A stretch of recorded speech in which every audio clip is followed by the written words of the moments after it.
আজকে আমরা শুনব সিন্দাবাদের সেই শেষ যাত্রার গল্পটা, যে যাত্রাটা ছিল তার জীবনের সবচেয়ে বড় পরীক্ষা আর সবচেয়ে বড় শিক্ষার অধ্যায়। চলুন ডুব দেওয়া যাক সেই অবিশ্বাস্য কাহিনীতে। ভাবুন তো, ছয়টা ভয়ঙ্কর সমুদ্রযাত্রা শেষ করে সিন্দাবাদ ফিরে এসেছে বাগদাদে। এবার সে শান্তিতে জীবন কাটাবে, এটাই ছিল তার প্ল্যান। তার কাছে মনে হচ্ছিল বিপদ আপদ রোমাঞ্চ সবকিছু এখন অতীত। কিন্তু জানেতে, ভাগ্য হয়তো অন্য কিছু ভেবে রেখেছিল। এমন একটা ঘটনা ঘটল যা কেউ কল্পনাও করতে পারেনি, আর সেই ঘটনাই তাকে টেনে নিয়ে গেল তার জীবনের শেষ আর সবচেয়ে গুরুত্বপূর্ণ যাত্রায়। তো এই শেষ যাত্রাটা শুরু হলো কিভাবে? আসলে এটা তার নিজের ইচ্ছায় শুরু হয়নি মোটেও, বরং বলা যায় এক প্রকার বাধ্য হয়েই তাকে যেতে হয়েছিল। দেখুন, এখানেই আসল ব্যাপারটা। একদিকে সিন্দাবাদ চাইছে একটা শান্ত জীবন, আর সমুদ্রে যাওয়ার নামও নিতে চায় না সে। আর অন্যদিকে খলিফা হারুন আল রশিদ তাকে একটা ফাইনাল মিশনে পাঠাতে চান। এখন খলিফার হুকুম, সেটা তো আর ফেলা যায় না, তাই না?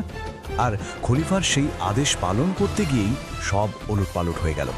যেটা ছিল একটা সাধারণ মিশন, সেটাই পরিণত হলো এক ভয়ঙ্কর দুঃস্বপ্নে। সিন্দাবাদ তার সব কিছু হারালো, এমনকি নিজের স্বাধীনতাও। ভাবা যায়, যাত্রাটা বেশ ভালোভাবেই শুরু হয়েছিল, কিন্তু হঠাৎ করে মাঝ সমুদ্রে তাদের জাহাজ ঘিরে ফেলল একদল ভয়ঙ্কর জলদস্যু। মুহূর্তের মধ্যে সব শেষ। সিন্দাবাদকে ওরা বন্দি করল, আর তারপর তাকে বেচে দেওয়া হলো একজন দাসের মতো। তো সিন্দাবাদের নতুন জীবন শুরু হলো দাসের মতো। আর তার কাজটা কি ছিল জানেন? তার মালিক তাকে পাঠাতো জঙ্গলে হাতির দাঁত আনার জন্য। মানে তাকে হাতি শিকার করতে বাধ্য করা হতো, যে কাজটা সে কোনো দিনও করতে চায়নি।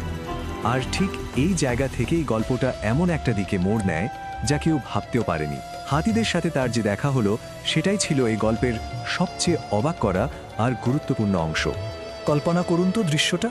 সিন্দাবাদ একা জঙ্গলে, আর তাকে চারপাশ থেকে ঘিরে ধরেছে বিশাল বিশাল একদল হাতি।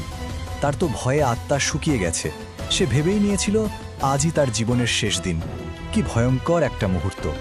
কিন্তু এরপর যা ঘটল সেটা ছিল একদম অবিশ্বাস্য। হাতিগুলো তাকে কিছুই করল না, উল্টে সবচেয়ে বড় হাতিটা এগিয়ে এসে তাকে খুব আলতো করে নিজের শুঁড়ে তুলে নিল। তারপর তাকে নিয়ে গেল জঙ্গলের আরও গভীরে।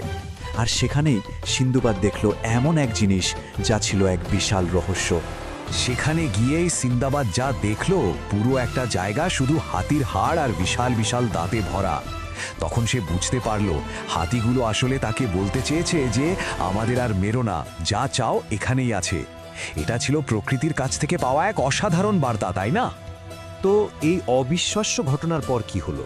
আসুন এবার আমরা গল্পের শেষ অংশটা দেখি, আর জেনে নিই এই শেষ যাত্রাটা সিন্দাবাদকে কি শিখিয়েছিল, যা তার জীবনটাই পুরোপুরি বদলে দেয়।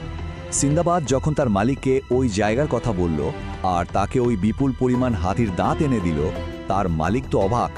সে এতটাই খুশি হলো যে সিন্দাবাদকে শুধু অনেক ধনসম্পদই দিল না, তাকে দাসত্ব থেকেও মুক্তি দিয়ে দিল।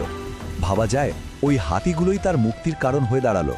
তাহলে এই শেষ যাত্রা থেকে আমরা কি শিখলাম? প্রথমত, বুদ্ধি আর ধৈর্য থাকলে যে কোনো বিপদ থেকে উদ্ধার পাওয়া যায়। দ্বিতীয়ত, যতই খারাপ সময় আসুক, আশা ছাড়া যাবে না। তৃতীয়ত, প্রকৃতি আমাদের শত্রু নয়, বরং বন্ধু হতে পারে।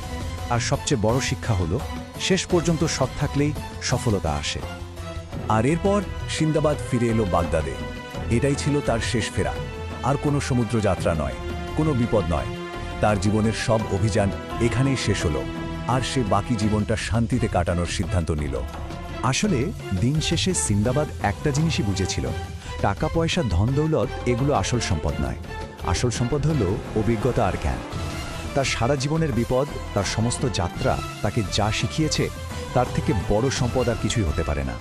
আর এটাই ছিল তার জীবনের সবচেয়ে বড় উপলব্ধি।